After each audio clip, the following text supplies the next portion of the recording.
Merritt, thanks for coming on. I really appreciate you taking the time to have a conversation with me. Would you mind telling us a little bit about yourself before we get started? Absolutely. Well, thank you for having me. Yeah, my name is Merritt Hale. I'm running for the 6th Congressional District right here in the Valley. I'm a proud Virginian, born and raised here. I went to the University of Virginia, commissioned as a naval officer out of the ROTC program there. I served for 4 years, and I'm very humbled to have served alongside a lot of great patriots. And what got me into politics was when my dad was diagnosed with degenerative brain disease. Um, Unfortunately, he passed away this December 24th, Christmas Eve, and that was a very hard time on myself and my family. But what made it even worse was having to deal with the VA and all the other government bureaucracies surrounding the healthcare system. And I started looking at what Congress was doing to address that issue, and it was nothing. And then I started looking at what else the current congressman was doing to address the myriad of issues facing our district right here at home. And it was also next to nothing. And so I threw my hat in the ring to try and move our country forward and make this a better district for everyone. Awesome. I'm sorry to hear you went through that. I can understand that's a really difficult situation. So what are the challenges that you're facing and the things that you think we can improve upon that we haven't yet? Absolutely. So the two biggest things I want to move forward with are proactive leadership and servant leadership. In terms of proactive leadership, we have a Congress that's very bitterly divided in terms of partisan rhetoric, and unfortunately, a lot of our politicians they just blame the other side without providing any solutions. And our current congressman, Congressman Klein, did this with Ukraine. He's agreed with President Biden and took strategic deterrence off the table, which I said was a mistake. It emboldened President Putin. Um, but what's even worse is I challenged him. Okay, like I disagree with you, but clearly there's going to be an invasion now. Let your people know what's going to happen. That the economy is going to be very tumultuous. You can at least let people sit down with their financial advisors and be like, "Hey, what do we want to do?" Let them know there's going to be a disinformation campaign. That gas prices are going to soar. Um, and just be aware of the general situation. Unfortunately, he didn't do any of that. And then to compound that issue, where there shouldn't have been an invasion in the first place, he then voted to send $40 billion overseas for a problem that never should have happened in the first place, which, as we've all seen, has led to the inflation and gas prices and all that. And his solution was to say this is all President Biden's fault. And I'm sick and tired of leaders not taking responsibility for their own actions and not providing any solutions. That's just empty rhetoric, and that's not what we as a district need. And then secondly is servant leadership. My faith is very important to me, and I think a key component of servant leadership, which you also learn in the military, is you have to be able to stand up and be accountable for your actions. I've challenged the congressman to a debate. He has refused to engage in that. He's hid behind the establishment. I think that shows a lack of character, and I think it also exemplifies why he's in this, and it's not to serve the people. He's held 3 in-person town halls. I believe you got to be engaged and with your constituents, know what's going on, what's important to them. And those are 2 key elements of leadership that I want to bring to the office that I think are currently lacking.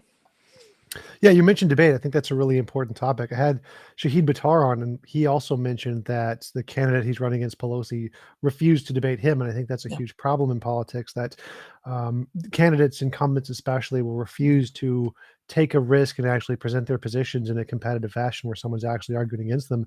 And then I agree. I think that does show a little bit of lack of integrity to be willing to have your ideas be challenged in a public space.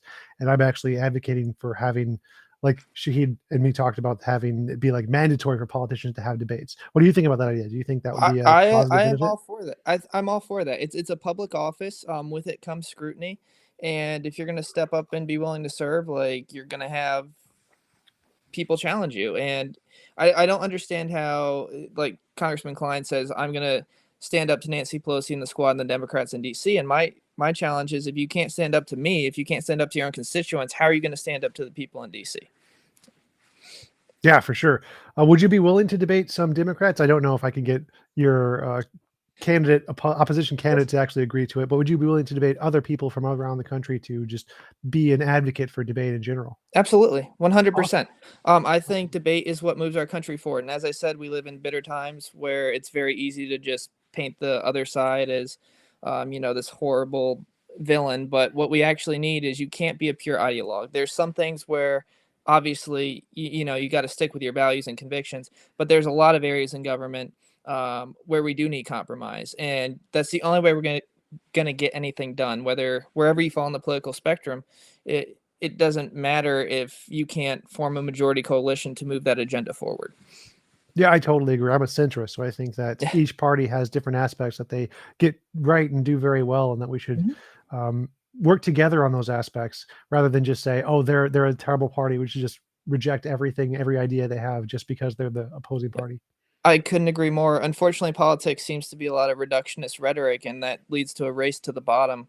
And we lack the nuance of actually seeing what our politicians are putting forward. It's very easy to rally a us versus them mentality. It's actually hard to lead and do the job of governing. And unfortunately, we seem to be more interested in the politicians who make the splashy one liner that gets all the tweets and clicks than the person who's actually in it to serve the people.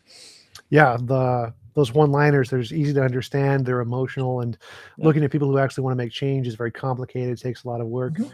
Do you think that this gridlock in Congress and this super bipartisanship has to do with the two-party system and the first past the post voting system? And would you be advocating for something to change one or two of those things? Yes. Realistically, I don't think the two-party system is going to change anytime soon, just with how ingrained it is. But we do live in a new age where we do have the benefit of social media, and that's allowing new, younger people to come forward and challenge the status quo. And the ultimate power lies with the voters, and that's the great thing about our country. And if you want term limits, if you want new leadership, all you have to do is go out and vote. And unfortunately, it seems to be I'd say the most extremes of both parties are the ones who are most active in the primaries, and that's who determines who's going to win in the general election. So it's not enough for people to just vote in the generals. They've also got to get out there in the primaries and pick the candidate which they think best represents them and what they want to see going forward. Awesome. So you've mentioned some of your goals. What are your like specific policy subscriptions that you would want to try to implement? Yeah, so I am a conservative, um, traditional conservative for what that means nowadays. I believe in limited government. I want to deregulate a lot of. There's so much red tape and bureaucracy. I talk a lot about the VA. That's one where the underlying metric should be: Are we taking care of our veterans? Are we taking care of our elderly? And that's the same in the normal healthcare system. And there's just so much red tape that they put on top of that. They don't expand the budget for like they just put a chief equity diversity and inclusion officer in, which I'm all for diversity and inclusion and all that, but they didn't expand the budget at all of the VA to do that. They took it out of the existing budget, and that's not at all helping the veteran who's sitting there dying of whatever condition he has. So I just want to get a lot of that bloat out of our systems, and then specifically right here at home, we've been, I call, victim to the political machine of the last 30 years that hasn't been challenged at all. And unfortunately, we're seeing the ramifications of that. Is part of a congressman's job is to advocate for his district. We haven't gotten funding for I-81. We haven't gotten funding to bring internet to our district. We have a very rural district. The we need investments in infrastructure and internet to be able to promote businesses and growth. And that ties all the way into the drug problem, the opioid epidemic. If you have people who can afford jobs and education, everything's interrelated. I'm a systems engineer. So I want to attack all these problems. And I think that our politicians are so busy trying to get, like I said, the tweets and the clicks, that they're not sitting there and doing the job which they should be doing, which is deregulating, figure out what laws need to get off the books, what laws they can put on the books to move our country forward. Because there's so much that needs to be done for our country, and it's just not being done right now. So could you tell us a little bit more about what specific policies, what red tape would you get rid of? What are some of the clog congestion that you think we can do away with? And what is I-89? Is that what you mentioned? The law? I-81. I-81? Yes. Yes, I-81 is our lovely two-lane highway that runs the entire Shenandoah Valley all the way up from Winchester in the north down to Roanoke in the south. It's heavily congested with truckers. It needs expansion. That's a bipartisan thing. I haven't met anyone who says it doesn't. But we haven't been able to receive any of that funding despite all the infrastructure funding, which has been passed. Now, I agree that spending billions of dollars or trillions of dollars is not great in this environment. I wouldn't have supported that. But again, a politician's job is, even with stuff you don't support, it's you got to be able to bring home some of the bacon for your own district. So that's an area where I disagree. As far as red tape, as I said, within the VA, there's a million things I want to get rid of. I'm also for vouchers and kind of just restructuring the entire system. But I think there's so much over regulation. Like what I went through with my parents was getting the survivor benefits. It can take over a year to receive the benefits that you're entitled. And there's lots of people who don't have the means to wait a year for the government to get them the money that they're owed. Because if you ever owe the government money, they have no trouble taking it like that. But it takes over a year and a half for you to appeal, and that's attorney's fees and all of that. And that's a system that's just emblematic of a very broken system, where you have to submit things by snail mail, takes them 6 weeks to get it, 6 weeks for them to send it back. We live in a modern age. We need to update the basic technology so that you can just go online, fill out a form, and have it done like that. We have the technology, we have the solutions to do this. It's just not a top priority because politicians don't want to. It's not as splashy as saying, build a wall or whatever rhetoric you want to put out there. And I am for border security, but we need a lot more nuanced detail than the splashy slogans. You mentioned to restructure the VA. Do you have a plan of what that would look like? Yeah, so again, yes, it is. And I encourage people to go on my website and please check out the details. And I don't want to get into too much of the nuances, but I think we need the voucher system where our veterans can get outside of the VA system and be covered for their insurance.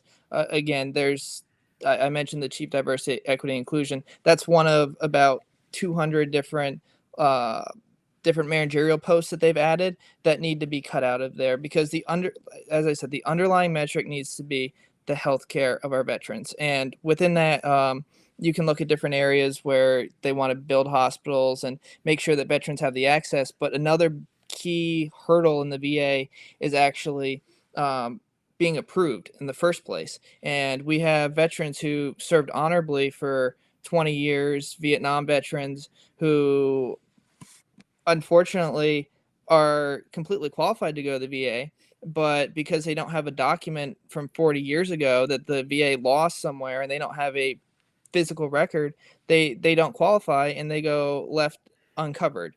And that's an absolute abomination for a country that has the best medical care in the world. We shouldn't be doing that to our veterans.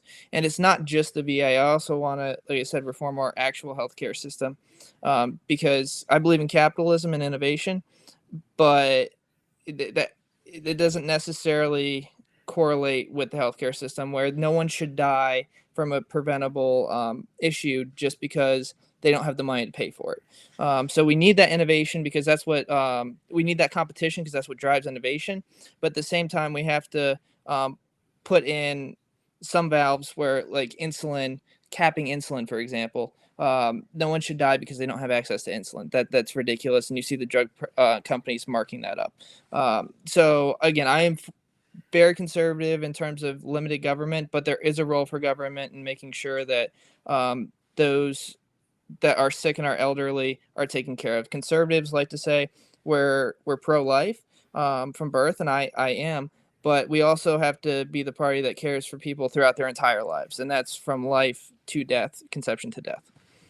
Awesome. Could you talk more about the ways in which you would reform the healthcare system? Because you mentioned like capping the price of insulin, and would you do the same thing for like epinephrine, those kinds of drugs, orphan drugs? Do you have a position on orphan drugs? What other reforms would you have for the healthcare system?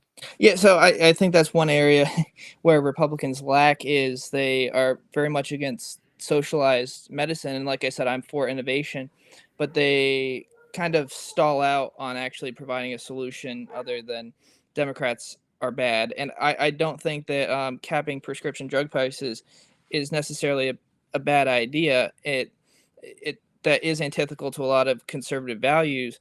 But again, it's one issue where I think the left actually makes a good point is, again, we don't need people who are dying. And there's so much reform that needs to be done with Medicare, Medicaid, making sure that accessibility is one of the biggest problems in our healthcare system. And to be honest with you, that's going to take, I can't give you a 1 minute answer on that. That there's so much complexity and red tape wrapped around our healthcare system that what we truly need is not just myself. It is teams of people, lawyers, healthcare experts to go in there and just gut them, because everyone, you and I, can sit here and agree that we need accessibility help, but there's so much red tape on the books that's put in there by big pharma, by just special interest lobby groups, that needs to be gutted. That one bill isn't going to do it. It's going to take a lot of time and work to reform the system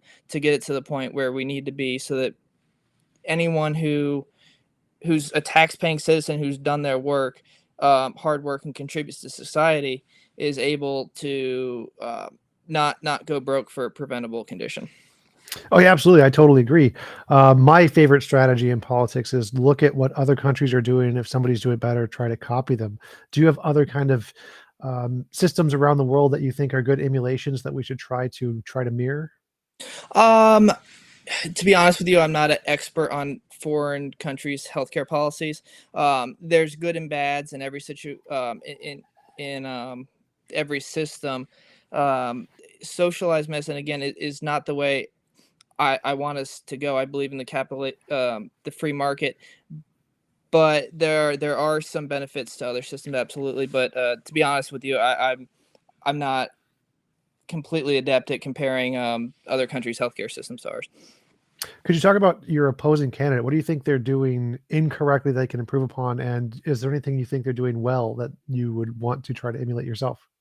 So I do think my opponent is good in terms of saying the right things when it comes to conservative values.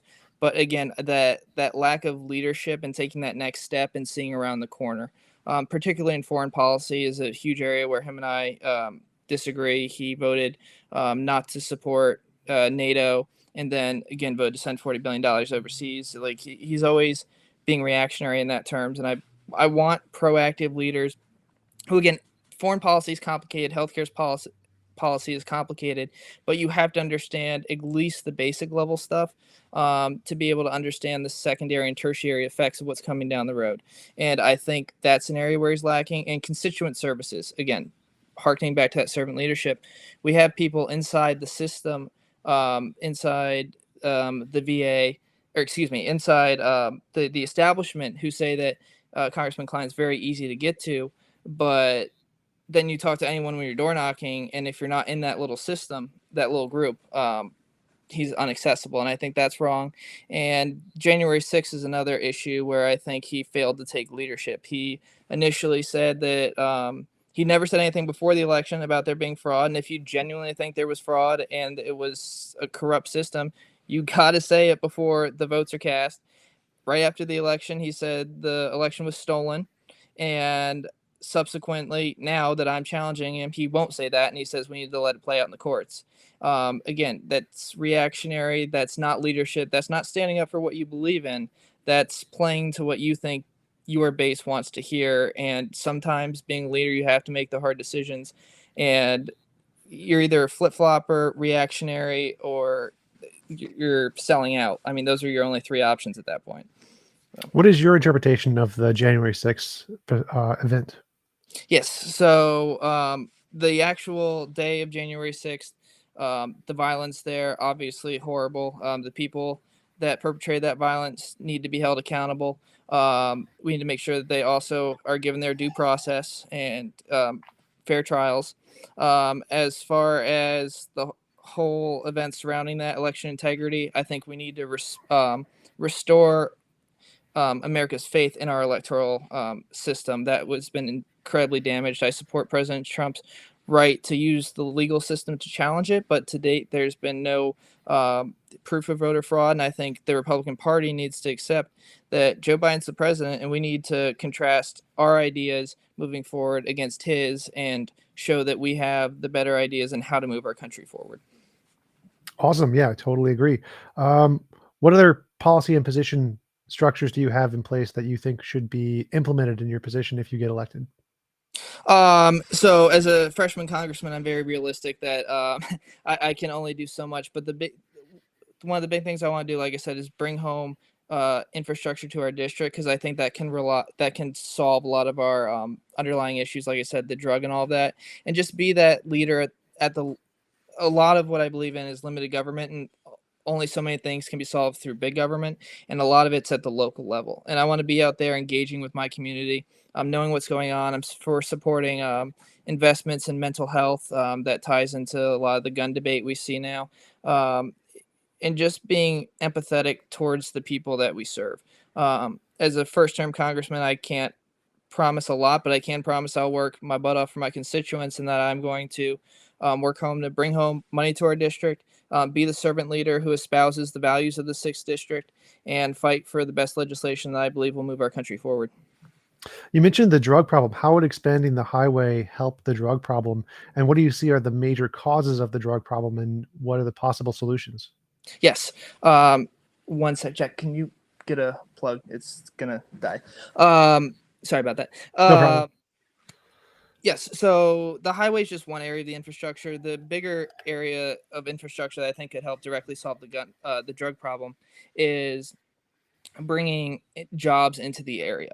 Um, a lot of people who turn to drugs because they, one, don't have a good support system, family network, community values, however you want to classify that, to stay out of getting into drugs in the first place. But then if they don't have the socioeconomic means to move out of poverty, or where they turn to drugs, um, that leads to that opens the door. And obviously addiction's a huge problem, but you can't get addicted if you don't take the drugs in the first place. And I want to cut it off before we get into that. And again, that ties into education. I want to get rid of the Department of Education. I think that should be returned to the state level, as far as uh, moving our education forward. But it all ties together, and that's a lot of that's at the community level. That shouldn't be at the federal level. I want to get the federal level out of a lot of those issues and return the power to the states and to the people who know best what's best for their kids, what's best for their communities. Awesome. And are there other ways to bring jobs back into the country or into your district? And how exactly would you structure education? Would you keep the fact that it's funded by local tax revenue from housing, property taxes? Again, that's a state level issue, so that would not be within my purview. I will leave that up to our wonderful state legislatures in Richmond. But as like I said, I want to get the federal government out of education. And then to answer, what was the first part of your question, sir? Bringing jobs in, because you said that one of the Yes. ways to address the drug problem was to bring jobs in. Yes, there's lots of pet projects that congressmen do, especially in terms of the military. They assign different companies contracts in their districts that honestly leads to a lot of inefficiencies, because to assemble a jet, you shouldn't have to go to, 80 different counties spread out across the entire country, 80 different districts, should I say. But that is something we can do in the system to, again, bring home some of that to our district. Once I have the leadership and the clout, I would eventually like to end that policy of uh, military contracts being broken apart all parts of the district. But as a freshman congressman, I have to play with the cards I'm dealt, and that is part of my job, is to bring home those jobs and those investments to our district. Awesome. Frank had a question. He asked, what does Merritt think about the current inflation problem? Yes. Okay. All right. Inflation. Great question. So again, twofold problem. There's international and domestic problem. Internationally, what's happening again with Russia? I already hearkened on that. That never should have happened. We just sent $40 billion over there, thanks to Congressman Klein. That led to some of the inflation problem. But right here in America, we need to be energy independent and not so reliant on those foreign countries to provide our energy. When we're beholden to Russia, when we're beholden to OPEC, when we're beholden to Venezuela, Iran, these countries that don't espouse the same values we do from a moral standpoint, much less an economic standpoint, we tie our hands behind our back. I we need to be energy independent. I'm for investing in not just oil and gas, but nuclear. And I want to see the private sector really get behind these new renewable energy. I don't think it's the job of the federal government to invest in technologies that aren't there yet. But once they are to the point where they're profitable, we need to invest in alternatives as well. But up until that point, we need to make sure that we are energy independent with the resources we have. And that in and of itself will take a large chunk out of inflation. Obviously, inflation is incredibly complex and interwoven into a bunch of different things with the Fed. But I think energy independence and getting a grip on what we're doing in terms of our foreign policy will affect a lot right here at home. You mentioned that you think the government shouldn't invest in early technologies until they're profitable. For me, that seems like in conflict with the entire enterprise of like science, because the whole point of scientific investigation is mostly unprofitable until you find some random gold nugget. So, Yes. like the investigations at CERN, Large Hadron Collider, the LIGO experimentation, all those things seem to be requirements to be funded by the government, even though whether or not they're profitable is up in the air. We have no idea. So, do you think that the government should not fund these kinds of things as a research project that we hope to I be? that's a good differentiation. I believe in R&D, again, that innovation. Those tie into also how our military stays at the forefront of what they do. You can't have the best military without the best technology. But we've also seen some failures of where our government selectively invests in private companies, whether it be for solar or whatnot. And I'd like to see those type of investments held off until the private sector produces whoever happens to be at the forefront of said technology, because they are getting there. And I believe in that's our future. But the government shouldn't play favorites with different companies as they're competing to get there. That would be my main differentiation. And you mentioned nuclear. A lot of people have a lot of hesitance towards nuclear power because they're very afraid of it. What is your position on nuclear? So when I was in the military, I went to nuclear power school for 6 months. So I am pro nuclear. The worst part of nuclear is the byproduct, obviously, but that byproduct relative to how much energy we're producing with coal, oil, the other resources is incredibly marginal. We need to find a solution storage for that byproduct. But in terms of the amount of output and energy we get, we see France, for example. I think 75% of their grid is nuclear, and they aren't relying on Russia and for the oil and gas. And you see what benefits that produces for your country, and it's much cleaner than oil and gas. So I think that's a great area for us to invest. While the other energy sources are coming along, it's there's a bit of debate on this, but my personal stance is it's much better for the environment than the oil and gas, and I would like to see us invest in that. Yeah, I 100% agree. I think nuclear is a significantly safer, cleaner thing than pretty much any other source we have that is a non-renewable source of energy. It's one of the best. Yes, I'm saddened that people are going away from it just because it's scary. yes. So a lot of people in chat have asked about your religious affiliations. You said that's a really important part of your campaign and how you operate. Could you tell us more about that and how it impacts your positions? Yes, absolutely. And my manager's yelling at me. I think I have time for one more question. Um, my religious, so I believe in separation of church and state, but my morals and ethics are defined by my religion. So what I think is right and wrong is defined from my morality, and I will not push that onto my constituents. So, for example, when it comes to gay marriage, my overarching theme is unless you're harming somebody else, like it's not the government's job to regulate it. So that's my stance with gay marriage, even though religion may say something else. I don't believe in judging people off of any preconceived notions. The one area where that does override is abortion, because I do believe life begins at conception. And because of my overarching argument of unless you're harming somebody else, well, by definition, I include that as harming somebody else. So that is the one area where the religion does kind of come in, but that's just a fundamental axiomatic view of how like I view conception in life. But outside of that, I don't believe in pushing an agenda. I just want people to know where I'm coming from. Again, as a public servant, you're opening yourself up to all sorts of criticism. I want them to know my belief system. I sure as heck am not perfect. I am a flawed sinner, and I think lot of politicians like to say that they are God's greatest gift to the earth. I am not. I am merely just trying to move our country forward, and will readily admit that I'm a flawed individual.